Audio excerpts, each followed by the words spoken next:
මං ගියා පුතාගේ අනාගත ගැන සාත්‍රයක් අහන්න. අවුරුදු 3කින් පුතා ලොකු තැනකට එනවලු වන්නේ. ඕකට සාත්‍ර අහන්න ඕනේ. ඔයා දන්නේ කපු මහත්තයා හරි බලවත්ලු. මං නම් ඕක දැනගෙන හිටියා. ඇයි ඔත් සාත්‍ර කියනවද? පුතාගේ අනාගතය ගැන හිතලා මම පටන් ගත්තා HDFC Smart Goals account එක. දරුවගේ අනාගතය ගැන හිත ඉන්නේ නැතුව අවුරුදු 3කින් ඩිග්‍රී එක කම්ප්ලීට් කරවන්න. HDFC Smart Goals ගිණුමක් පටන් ගන්න. අමතන්න 2356යි 888.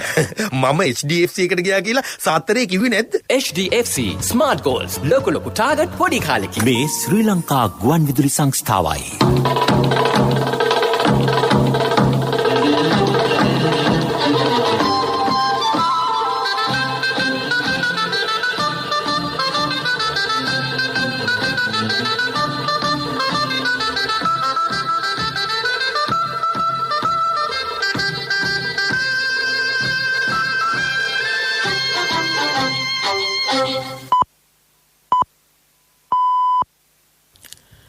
වේලාව සවස 6යි.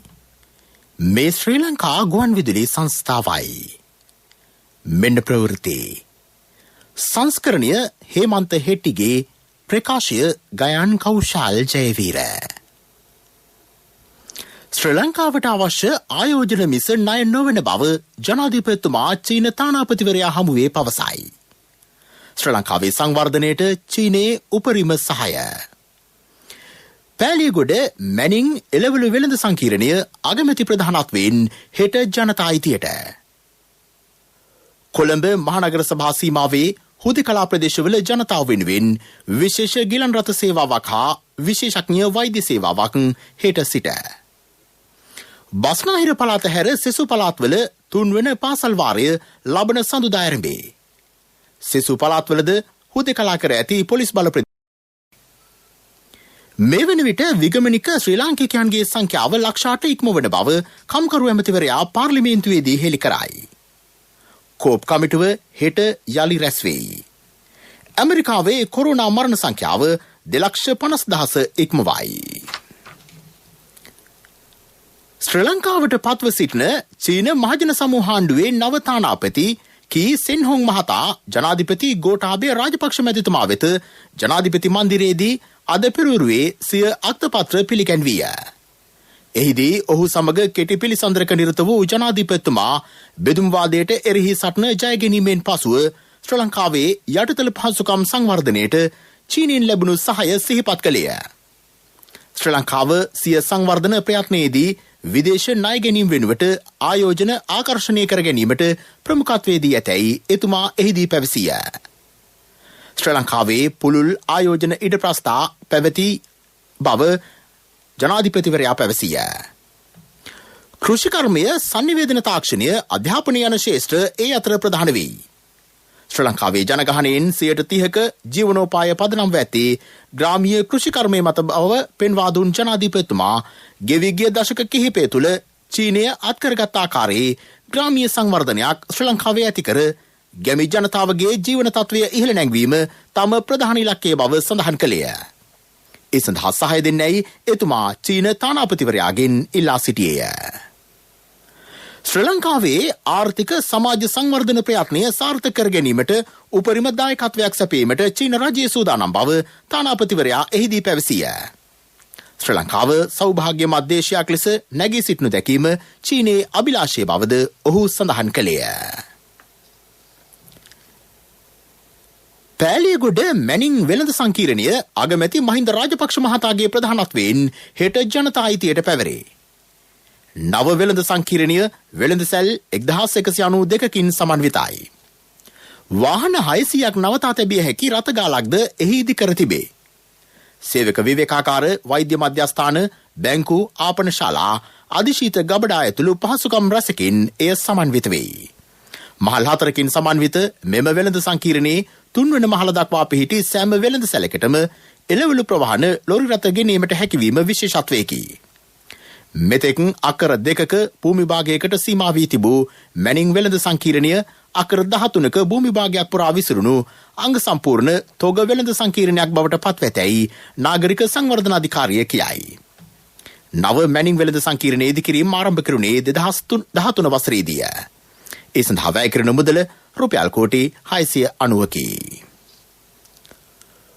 කොළඹ මහනගර සභා බල ප්‍රදේශයේ හුදකලා කර ඇති ප්‍රදේශවල ජනතාව වෙනුවෙන් විශේෂ ගිලන් රථ සේවාවක් හෙට සිට ක්‍රියාත්මකයි. විශේෂඥ වෛද්‍ය සේවාවක්ද ක්‍රියාවට නැංවේ. සෞඛ්‍ය සේවා අධ්‍යක්ෂ ජෙනරාල් වෛද්‍ය ආසේල ගුණවර්ධන මහතා සෞඛ්‍ය අමාත්‍යාංශයේදී අද විශේෂ ප්‍රකාශයක් කරමින් ඒ බව සඳහන් කළේය. කොළඹ මහනගර සභා බල ප්‍රදේශයේ හුදකලා කර ඇති ප්‍රදේශවලින් වැඩි කොරෝනා ආසාදිතයන් සංඛ්‍යාවක් වාර්තා වෙමින් පවතී. එම ප්‍රදේශවල රෝගීන් සිටින්නේ නම් ඔවුන් රෝහලකට පැමිණීමේ පහසුකම් සැලසීම සඳහා මේතොටමල්ල විද්‍යාලයේ දවසේ පැය 24 පුරා ක්‍රියාත්මක ගිලන් රථ ඒකකයක් ස්ථාපිත කර ඇතැයි ඔහු එහිදී සඳහන් කළේය. කිසියම් රෝගියෙකුට 19.90 සුවසැරිය ගිලන් රථ සේවය ලබා ගැනීමට අපහසු නම් දුරකථන අංක 0113 422 558 අමතා එම ගිලන් රථ සේවාව ලබාගත හැකිය.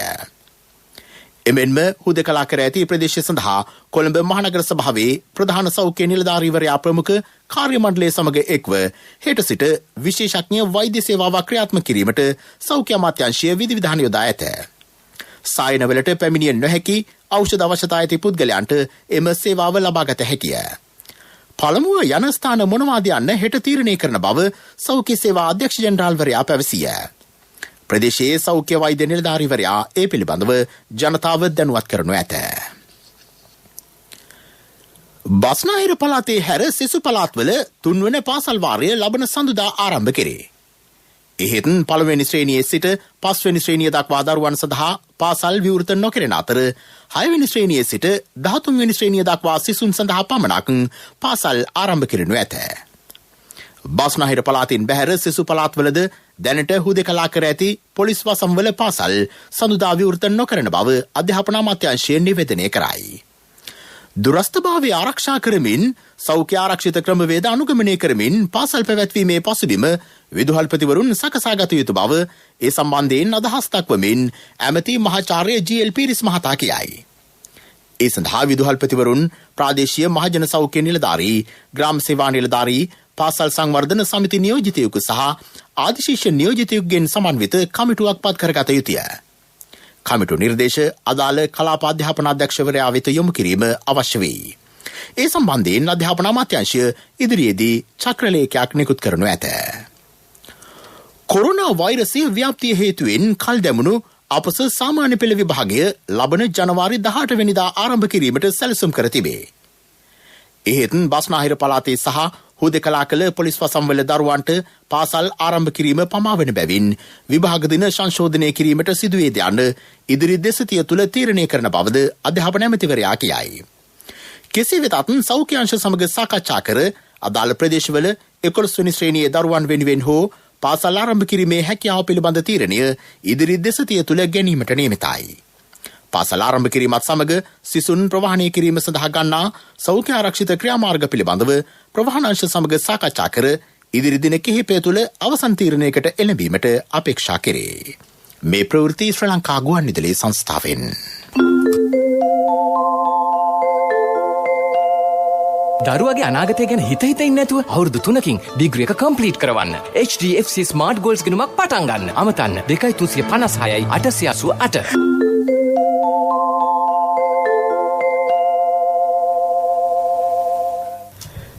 මේ වන විට විගමනික ශ්‍රී ලාංකිකයන්ගේ සංඛ්‍යාව 8,16,433ක් බව ඇමති නිමල් සිරිපාල් ද සිල්වා මහතා කියයි.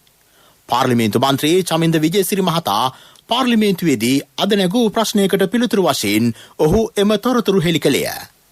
කොරෝනා වෛරසයේ ව්‍යාප්තිය හමුවේ පීඩාවට පත් විගමනික ශ්‍රී ලාංකිකයන්ගේ සුබ සාධනය උදෙසා රජයේගත් ක්‍රියාමාර්ග ඇමතිවරයා විස්තර කළේය. එලෙස පීඩාවට පත්ව ආපසු සිය රට පැමිණෙන විගමනික සේවකයන්ගේ තොරතුරු නිරෝධායන මධ්‍යස්ථාන ඇසුරෙන් එක් රැස් කර පරිගණකගත කිරීම මේ වන විට ආරම්භ කර තිබේ. පසුගිය 13 වෙනිදා වන විට 13,181 දෙනෙකු එලෙස පැමිණ තිබූ බව කම්කරු ඇමතිවරයා පැවසීය. අයවැය දෙවනවර කියවීමේ විවාදය දෙවන දිනටත් පාර්ලිමේන්තුවේදී අද පැවැත්වින.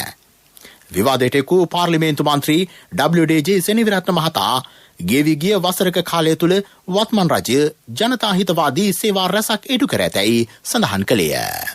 2014 රාජපක්ෂ මැතිතුමාගේ රජය යටතේ රටේ දැවැන්ත සංවර්ධනය සිදු කරන අතරතුර 7.4%ක ආර්ථික වර්ධනයකුත් අපි අත්පත් කරගත්තා. නමුත් යහපාලන රජයේ වැරදි ආර්ථික කළමනාකරණයත් ඒ වගේම ඒ කාලේ සිද්ධ විට අද මුළු රටටම විශාල බලපෑමක් ඇති කරපු බැඳුම්කර මගඩිය ඒ වගේ 2009 වසරේ සිදු පාස්කු ප්‍රහාරයන් නිසා අපේ ආර්ථිකයේ 2.3 දක්වා වැටුණා. එතකොට 2.3 කියන්නේ මේ මුළු ආසියාවෙම තාමත්ම දුර්වල ආර්ථිකයක්. අපි තමයි තාම අඩු වර්ධන වේගයක් ඒ වෙලාවේ තිබුණේ. අපිට වඩා හිටියනම් ඇෆ්ගනිස්තානයේ පමණයි. අනිත් සියලුම රටවල් දකුණු ආසියාවේ අපිට වඩා වැඩි ආර්ථික වර්ධනයක් එදා ලැබෙමින් හිටියා.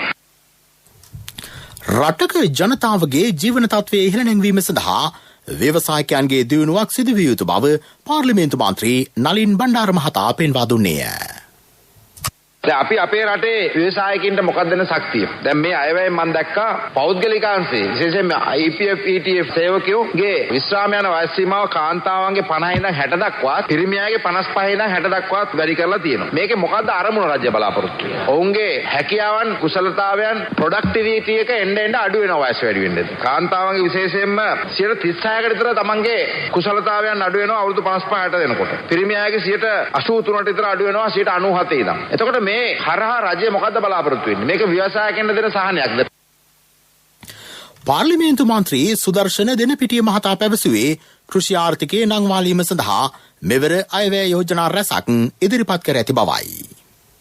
අපි කෘෂි ආර්ථිකයක් හදන්න අවශ්‍ය කටයුතු කරගෙන යනවා කවදාවත් නැති විදිහට. අපි බලාපොරොත්තු වෙනවා මේ අභියෝගයේ හමුවේ අපේ රටේ නිෂ්පාදන වැඩි කරන්න. අපිට ආනයනය කරන දේවල්, අපේ රටේ නිෂ්පාදනය කළ හැකි දේවල් දැන් නවත්තලා තියෙනවා. විශේෂයෙන්ම බතික් කර්මාන්තර ආශ්‍රිත නිෂ්පාදන, ඒ වගේම අපේ රටේ නිෂ්පාදනය හැකි ගොඩක් දේවල් ගෙනාවා. වෙසක් කූඩු, සරුංගල්, මැටිත් ගේන තත්ත්වයටපත් වුණා පහුගිය කාලේ. එහෙම තත්ත්වයකටපත් වෙලා තිබ්බ එක අතිගරු ජනාධිපතිතුමා මේ සියල්ලම නවත්තලා දාලා දේශීයව නිෂ්පාදනය කරන්න පුළුවන් තත්ත්වයකටපත් කළා. අද අපේ ආර්ථිකය ශක්තිමත් කරන්න දෙනවා. මේක තමයි අවශ්‍යතාවය. අපේ රටේ නිෂ්පාදනය අපි පිටරට යවිය යුතුයි. අපි ඒවා තමයි දැන් සූදානම් කරගන්න ඕනේ. දැන් ඒවා ටිකෙන් ටික ඒ අවශ්‍ය කටයුතු කරගෙන යනවා.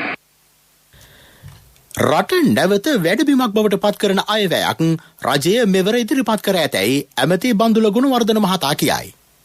නව රැකියා උත්පාදනය සඳහා මෙන්ම ජනතාවගේ ජීවන තත්ත්වයේ ඉහළ නැංවීමට මෙන්ම පෞද්ගලිකාංශයේ දිරිගැන්වීමට ඉවහල් වන යෝජනාද අයවැයට ඇතුළත් වන බව ඇමතිවරයා පෙන්වා දුන්නේ කහතුඩුව හරිත කැඳැල්ල නිවාස ව්‍යාපෘතියේ දෙවන අදියරේ ඉදිකිරීම අද ආරම්භ කරමිනි. කොරෝනා වෛරසයේ ව්‍යාප්තියට මුහුණ දෙමින් යලි දේශීය ගොඩනංවන අතර ජාතික ආර්ථිකය වර්ධනය කර රට සංවර්ධනය කරා මෙහෙයවීමේ යෝජනා රැසක්ද අයවැයට ඇතුළත්ය. ජනාධිපති ගෝඨාභය රාජපක්ෂ මැතිතුමාගේ සෞභාග්‍ය දැක්ම ප්‍රතිපත්ති ප්‍රකාශනයේ සඳහන් සැමට සුව පහසු නිවසක් සතුටින් සිටින පවුලක් සංකල්පය යටතේ මෙම නිවාස සංකීර්ණය ඉදිකෙරේ. කොරෝනා වෛරසයේ ව්‍යාප්තිය හේතුවෙන් තාවකාලික වත්තහිටවා තිබූ පොදු ව්‍යාපාර පිළිබඳ කාරක සභාව හෙවත් කෝප් කමිටුවේ කටයුතු හෙට යලි ආරම්භ කරන බව එහි සභාපති මහාචාර්ය චරිත හේරත් මහතා කියයි. සෞඛ්‍ය උපදෙස් දැඩි ලෙස අනුගමනය කරමින් රැස්වීම් පැවැත්වෙනු ඇත. මාර්ග සංවර්ධනාධිකාරියේ මහාමාර්ග අමාත්‍යාංශයේ සහ අදාළ ව්‍යාපෘති කළමනාකරණ ඒකකයේ නිලධාරීන් කෝප් කමිටුව හමුවට හෙට කැඳවා තිබේ. මධ්‍යම අධිවේගී මාර්ගයේ සකේතාධ්‍යයනය සහ ප්‍රසම්පාදන ක්‍රියාවලිය පිළිබඳ විශේෂ විගණන වාර්තාව එහිදී අධ්‍යයනයට ලක් කෙරේ. වැලිකඩ බන්ධනාගාරයේ රැඳවියන් ආරම්භ කළ උපවාසය අවසන් වෙයි. සිය නඩු සහ ඇප ලබා ගැනීම කඩිනම් කිරීම ඇතුළු ඉල්ලීම් කිහිපයක් මුල් කරගෙන ඔවුන් එම උපවාසය ආරම්භ කර තිබෙන. එම කරුණු ලිඛිතව ඉදිරිපත් කරන්නයි රාජ්‍ය ඇමති සුදර්ශනී ප්‍රනාන්දුපුල්ලේ මහත්මිය ඔවුන්ට දැනුම් දී තිබූ බවත් ඒ අනුව ඔවුන් ඉදිරිපත් කළ ඉල්ලීම් සලකා බලා ඒවා කඩිනමින් ඉටු කරන බවට ඇමතිනිය දුන් ප්‍රතිඥාව අනුව රැඳවියන් උපවාසය අත්හළ බවත් බන්ධනාගාර කොමසාරිස් ජෙනරාල් තුෂාර උපුල්දෙනිය මහතා අප කළ විමසුමකදී පැවසිය. මිළඟට ප්‍රමුඛ පුවත. කොටුව පිටකොටුව රත්මලාන ගල්කිස්ස දෙහිවල මාත්‍ය ඔය මැදින් ඉස්සරහට යන්න. මේ මල්ලික් යන්න ඉස්සරහට යන්නකෝ. ඉස්සරහටම යන්න කියලා දිරිගන්වන එකේ හැමදාම බස් එකේ යන්නේ නැතුව අවුරුදු 3කින් තමන්ගේම වාහනයක යන්න. HDFC Smart Goals ගිණුමක් පටන් ගන්න. අමතන්න 2356යි 888. මාව ඉස්සරහ HDFC ගාව වසනවල්ලි. HDFC Smart Goals ලොකු ටාගට් පොඩි කාලෙකින්. ප්‍රමුඛ පුවත. ඔබ වෙත ගෙනෙන්නේ සිද්ධාලේප ලක්ප්‍රියාව. මෙරට වනගහනය 30% දක්වා ඉහළ නැංවීම අරමුණු කර පරිසර අමාත්‍යාංශය ජාතික රුක් රෝපණ වැඩපිළිවෙලක් සැලසුම් කරයි. හුස්ම දෙනතුරු නමින් ක්‍රියාත්මක ලක්ෂ 20ක් රුක් රෝපණය කිරීමේ එම වැඩපිළිවෙල ජනාධිපති ගෝඨාභය රාජපක්ෂ මැතිතුමාගේ සහභාගීත්වයෙන් හෙට ආරම්භේ. බත්තරමුල්ල අකුරේගොඩ ආරක්ෂක මූලස්ථානයේ පිවිසුම් මාර්ගය අසලදී උත්සවය පැවැත්වේ. ප්‍රමුඛ පුවත. ඔබ වෙත ගෙන ආවේ සිද්ධාලේප ලක්ප්‍රියාව. දේවිකා කැමතිද තප්පර 30න් කිරිත එකක් හදන්න? අනේ වජිර කොච්චර හොඳ දෙයක්ද? තප්පර 30කින් ස්වාභාවික කිරිතේ එකක්. පියෝඩේල් කිරිතේ. ශක්ති හඬ අවධානය පිණිසයි. හෝමාගම ගලවිලවත ජලපොම්පාකාරයේ නඩත්තු කටයුත්තක් හේතුවෙන් අද රාත්‍රී 9 සිට පැය 10ක කාලයක් ප්‍රදේශ කිහිපයක ජල සැපයීමත් හේතුවන බව ජාතික ජල සම්පාදන හා ජලාපවාහන මණ්ඩලය පවසයි. හෝමාගම පන්නිපිටිය පැලැන්වත්ත හා මත්තේගොඩ එම ප්‍රදේශ වේ.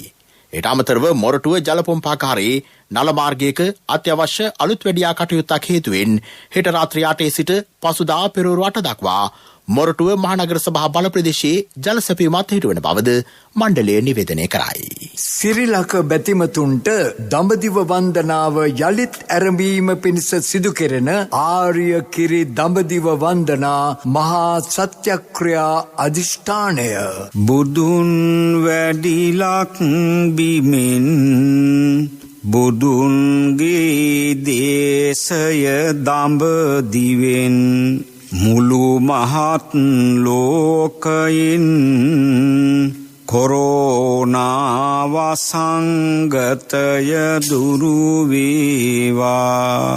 ආර්ය කිරි දඹදිව වන්දනා සත්‍යක්‍රියා අධිෂ්ඨානය හොඳම දේ ශ්‍රී ලාංකික ජනතාවට ලබා දෙන ආර්ය කිරි වෙතින්. ලෝක ප්‍රවෘත්ති.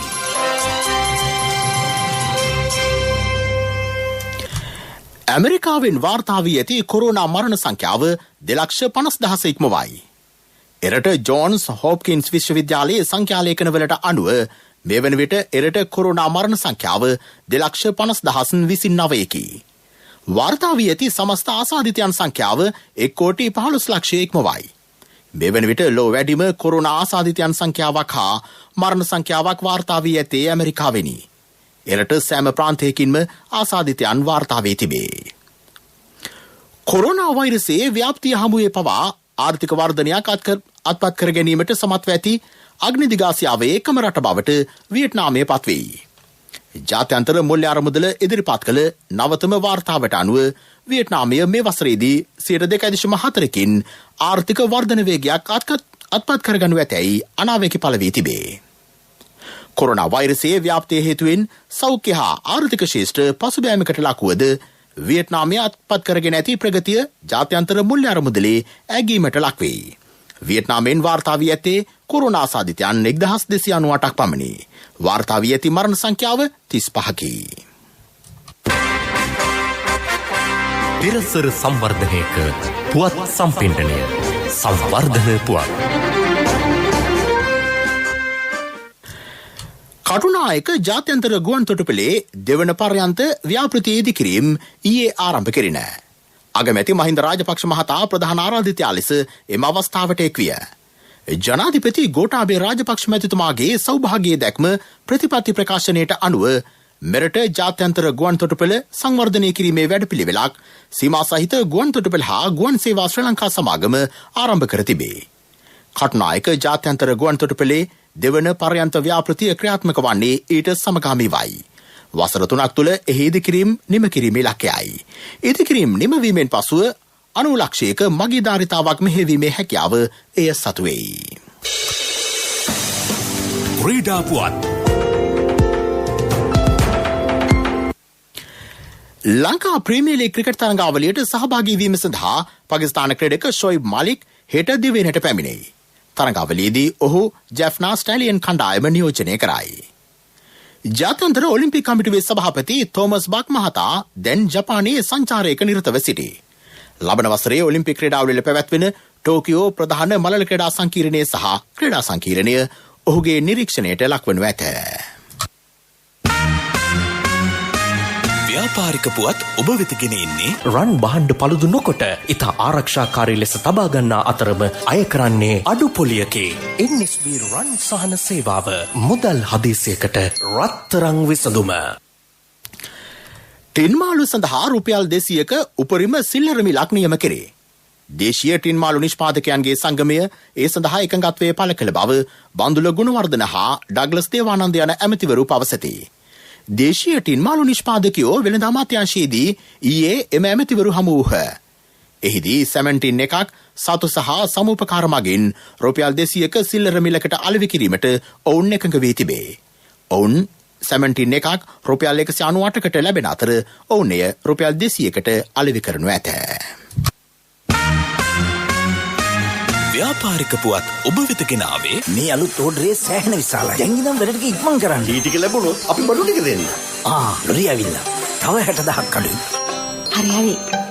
මම පරක්කු වෙනතු ගෙනත් දෙන්න. NSB එකට යන්න වෙනවා. තාත්තට සල්ලි හදිස්සියක්. ඔබේ රන් බහන්ඩවල වටිනාකම වෙළඳපළ අගයට වඩා බොහෝ වැඩි බව අප දනිමු. ඒ නිසාම රන් බහන්ඩ පළුදු නොකොට ඉතා ආරක්ෂාකාරී ලෙස තබා ගන්නා අතරම අය කරන්නේ අඩු පොලියකේ NSB රන් සහන සේවාව මුදල් හදිසියකට රත්තරන් විසඳුම. ආර්ථික පුවත් ආවරණය ආසිසර බෙටි ගන්න පුළුවන් වුණාද? හොඳ වෙලාවට එක ෆාමසියක් නම් ඇරලා තිබුණා. ඒ තරු පෙවුනේ සමහර බේත් වල ගණන් ඇහුවම. කීයද? LOC ක්‍රෙඩිට් කාඩ් එක නොතිබෙන්න මොනවා කරන්නද කියලා හිතා ගන්න බැරි වෙනවා. LOC ෆයිනෑන්ස් ක්‍රෙඩිට් කාඩ් පත ජීවිතේම සපුරාලයි. රට තුළ දැනට පවතින කහහිඟය ලබන ජනවාරි මාසයේ මැද භාගය වන විට මුළුමනින්ම මගහැරී යනු ඇතැයි අපනයන කෘෂිකර්ම අධ්‍යක්ෂ ජෙනරාල් AP හීන්කෙන්ද මහතා කියයි. කුරුණෑගල දිස්ත්‍රික්කයේ කහ අස්වනු නෙලීම මේ වන විට ආරම්භ කර තිබේ. මානුවර අම්පාර හා ගම්පහ දිස්ත්‍රික්කවල අස්වනු නෙලීම ඉදිරියේදී ආරම්භ කිරීමට නියමිතයි. හෙක්ටයාර 15000ක කහ වගා කර තිබේ. ඔන්න ඩොක්ටර් කිව්වද තාත්තට ගෙදර යන්න පුළුවන් කියලා. දුවලට මම නිසා හරි කරදරයක් නේද උනේ. කසුන්ගේ LOC ක්‍රෙඩිට් කාඩ් එක තිබුණ නිසා කිසි ප්‍රශ්නයක් උනේ නැහැ. තාත්තා සනීප වෙච්ච එකනේ අපේ සතුට. LOC ෆයිනෑන්ස් ක්‍රෙඩිට් කාඩ් පත ජීවිතේම සපුරාලයි.